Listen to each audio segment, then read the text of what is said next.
Welcome to our channel. Today, I'm excited to take you on a journey through the fascinating process of how milk is made from the dairy farm to your kitchen table. Milk is a staple in many diets around the world, known for its nutritional benefits and versatility in cooking. But have you ever thought about how it goes from being produced by a cow to the carton in your refrigerator? Let's explore this journey step by step. The journey begins at the dairy farm. Here, dairy cows are raised primarily for their milk. Farmers choose specific breeds of cows, such as Holstein, Jersey, or Guernsey, each known for their unique milk production capabilities. For example, Holsteins are the most common breed and can produce large quantities of milk, while Jerseys have creamier milk rich in butterfat. A key factor in milk production is the care and nutrition of the cows. Farmers provide balanced diets that include grains, hay, and vitamins. This nutrition not only helps the cows stay healthy, but also ensures the quality of the milk. Cows need to drink plenty of water, up to 30 gallons a day, to support their milk production. Once the cows are well cared for, it's time for milking. The milking process typically occurs 2 to 3 times a day. Most dairy farms use modern milking machines, which gently extract milk without causing harm to the cow. The milk is stored in jugs or in storage tanks, maintaining a cool temperature to ensure freshness. After the milk is collected, it goes through cooling and storage. The milk is immediately cooled to around 39 degrees Fahrenheit to preserve its quality and freshness. This is done in large refrigerated tanks on the farm.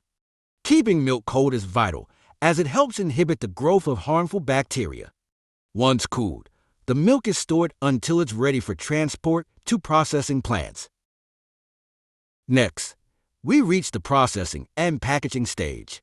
At the processing plant, the milk undergoes several treatments. Pasteurization. This is a heat treatment that kills harmful bacteria. The milk is heated to about 161 degrees Fahrenheit, 72 degrees Celsius, for at least 15 seconds and then rapidly cooled. This process extends shelf life and makes milk safe to drink. Homogenization.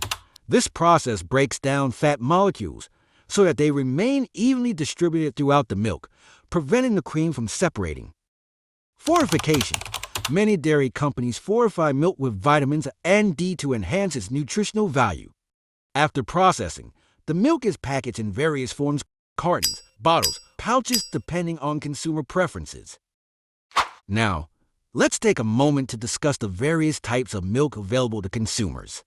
We have whole milk, contains about 3.5% fat, giving it a creamy texture. 2% milk, or reduced fat milk, which contains about 2% fat. 1% milk, or low-fat milk, with 1% fat. Skim milk is nearly fat-free, with less than 0.5% fat.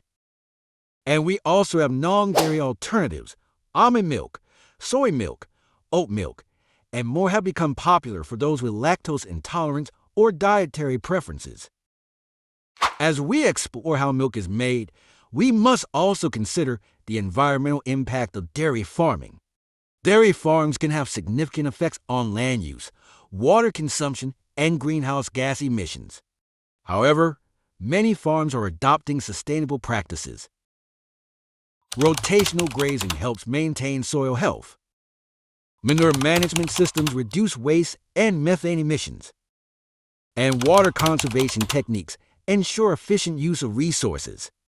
Sustainable practices are essential for ensuring the dairy industry can thrive without compromising the environment. In conclusion, the journey of milk from the farm to our tables is a complex and fascinating process that involves careful attention to animal welfare, food safety, and environmental stewardship. By understanding how milk is made, we can appreciate the hard work that goes into producing this everyday staple.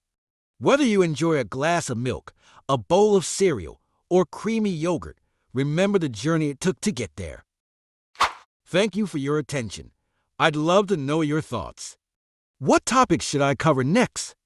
Leave your suggestions in the comments. If you enjoyed this video and want to see more content like this, make sure to hit that like and subscribe button. Bye and see you in next video.